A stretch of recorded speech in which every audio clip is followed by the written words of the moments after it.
and welcome to the Wealthy LaLa show with myself, Laurie Laursen.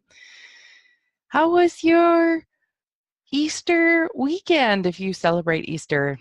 Yeah, how was it? Did you guys have turkey, ham, other dishes? What did you guys do? We didn't have a turkey dinner this weekend. We actually just, on the Sunday morning, we had this lovely little spontaneous brunch with our two sons and their families. And yeah, and then the rest of the day, my husband picked rocks, and I put together a couple of chairs. We bought a 2-chair and little table set from Costco, and I put that together. And then I watched a show on Netflix by Brene Brown. Now, if you guys haven't heard of her, mm, mm, mm, I'd say you'd be missing out. She's written a bunch of books, The Gifts of Imperfection, Daring Greatly. What's the last one? She Rising Strong, Braving the Wilderness. Oh, Braving in the Wilderness was so good. And then Dare to Lead was her latest book. And she's a person who talks about vulnerability, courage, shame, blame. Like, she actually researches those things. And as a person who lived with a lot of that, holy mackerel, I love her work. She is so wholehearted with it. And she had done her TED Talk. So she actually talks about this on her Netflix special that I watched last night. And really, it's really just lovely. It's just really real, is the stuff that she talks about. And her research that goes into it and her heart that goes into it is just beautiful. She said she got the title for her book, Daring Greatly, from this Theodore Roosevelt quote. And Roosevelt. And what's neat about this is she defines her life as before this quote and after this quote. She had received, judgment, of course, for doing her TED Talk. Actually, if you want to find her, you can even just find her on YouTube too, and find her TED Talk on vulnerability, I think. Brene Brown. Oh, TED Talk. Let me just see here. The Power of Vulnerability. So it's just on YouTube. So that's all you have to do. And you just Google it. The Power of Vulnerability, Brene Brown, or, on TED Talk. And it has, I wonder if it shows here, because she said, like, it was just crazy the amount of views that she's had. Where is it? I was trying to see if it has. Oh, 39.5 million views this thing has. And what was interesting about it was she was talking in her show about how she felt that she felt she did a terrible job. So, and it just went crazy. Oh, when did she? I don't think it says when she did it. Oh, 2010 already. She studies vulnerability, courage, authenticity, and shame. Oh, it's just so cool. Okay, so anyways, back to the show here. I wanted to talk about her. I wanted to read the quote first that she talks about. So this is what she had come across when she was in the depth of receiving, other people's points of view and criticism about her TED Talk. It's not the critic who counts, not the man who points out how the strong man stumbles, or where the doer of deeds could have done better. The credit belongs to the man who is actually in the arena, whose face is marred by dust and sweat and blood, who strives valiantly, who at the best knows in the end the triumph of high achievement, and who at the worst if he fails, at least fails while daring greatly. Theodore Roosevelt. And she said that quote like changed her life. And I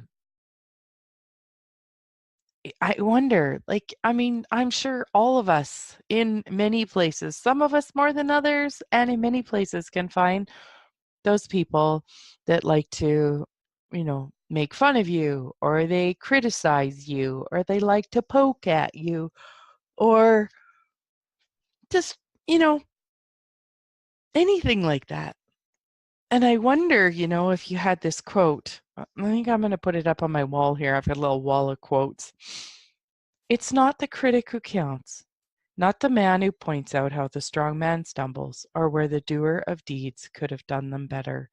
The credit belongs to the man who is actually in the arena, whose face is marred by dust and sweat and blood, who strives valiantly, who at the best knows in the end the triumph of high achievement, and who, at the worst, if he fails, at least fails while daring greatly.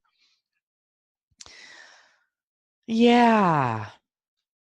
You know, like I look at my life, and like the book that I'm looking actually at, her book Daring Greatly, and I pulled up a few of her quotes, and she really does talk a lot about vulnerable. And I know that that's something, I don't know about you, but I haven't felt safe or comfortable like being myself.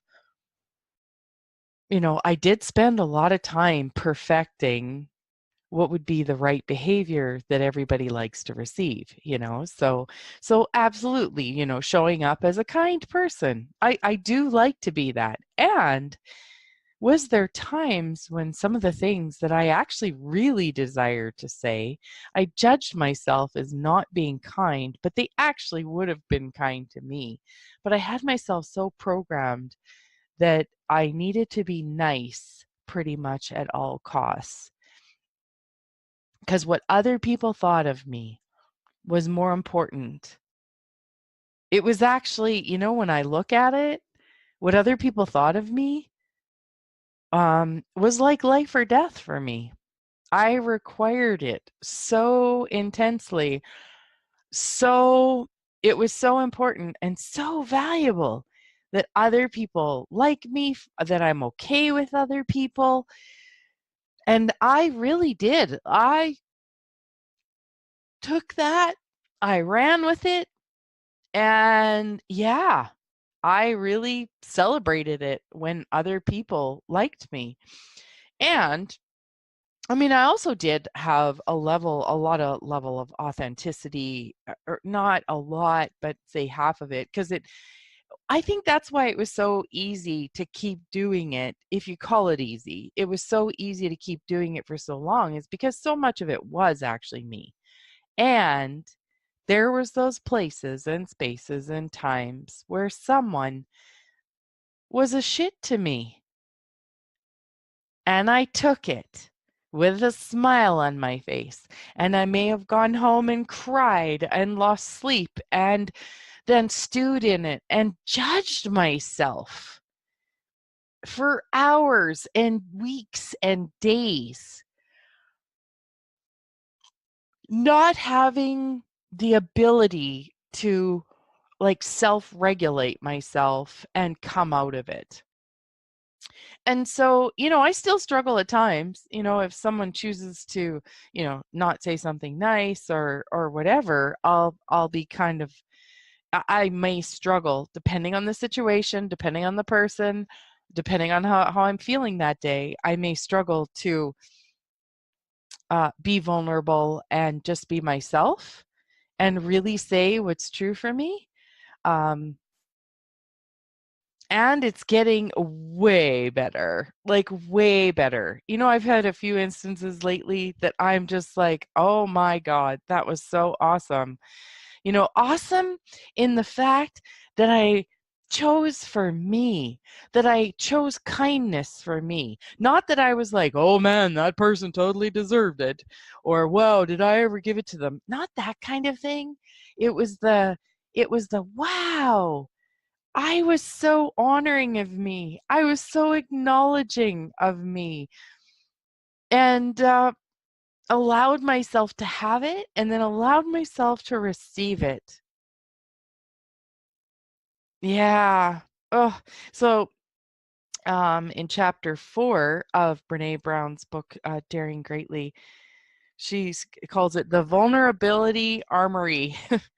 As children, we found ways to protect ourselves from vulnerability, from being hurt, diminished, and disappointed. We put on armor. We used our thoughts, emotions, and behaviors as weapons, and we learned how to make ourselves scarce, even disappear, or, like I did, make yourself super nice. And we learned how to make ourselves, oh, no, said that. Now, as adults, we realize that to live with courage, purpose, and connection, we must again be vulnerable. We must take off the armor, put down the weapons, show up, and let ourselves be seen. And like I find that I can't live without that now. It's like I have such a good sense of what it's like to live with it that I can't not live without vulnerability and courage and authenticity and anymore. I just can't.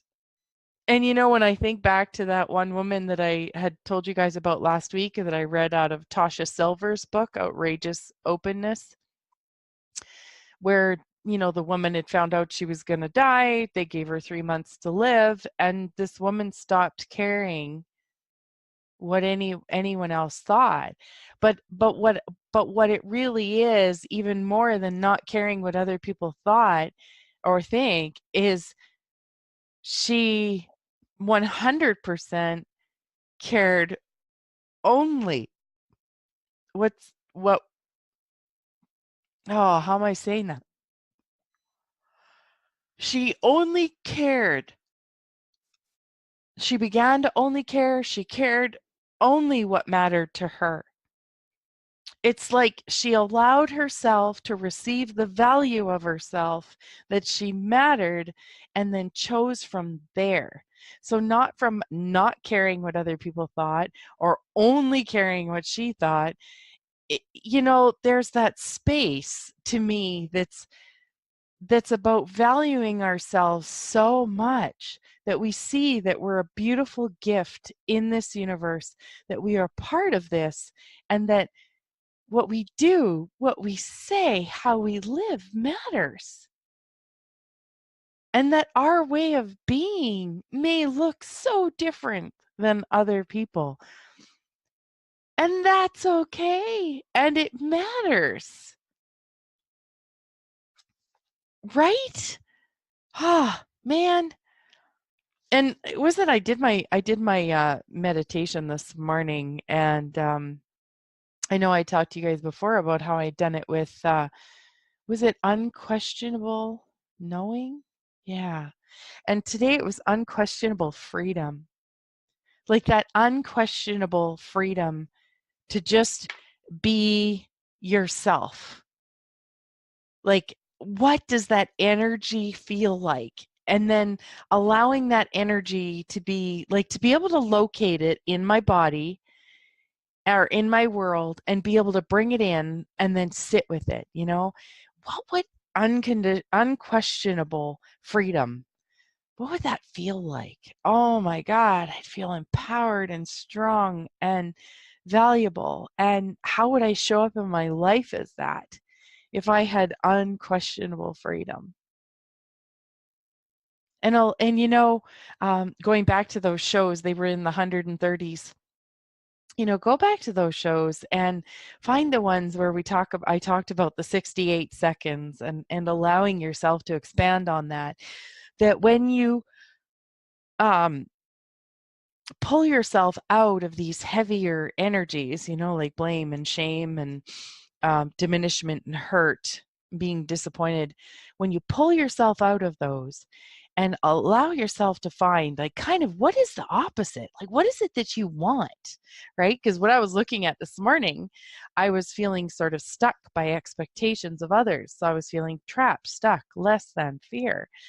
How did it make me feel? What kind of thoughts did I have? Okay, get a really good location in your body, in your world, what it's like when you function from those kind of feelings and motions and thoughts. And then, what is it that you would like to create? What is it that's on the other side of that? Is it vulnerability? Is it freedom? Is it exuberance? Like, how would you feel if you were living that? Relief, in awe, in love for life. And then allow yourself to go there. I'm gonna have to talk more about this on tomorrow's show because I really like that. So I want to talk about like a gas gauge, okay? 0 is like where the negative, negative, really heavy negative living in those emotions are, you know, um, half a tank is where you're sort of half there. You're not living in negative and you're not really living in positive. And then, you take your gas tank to full, or at least 80% to full. What would that be like? So we're going to talk about that on tomorrow's show. So thanks again for listening, you guys. I hope you had a great weekend. Welcome to this new week. And how did we get so lucky to be here? So big hugs to you. Reach me, thewealthylala@gmail.com.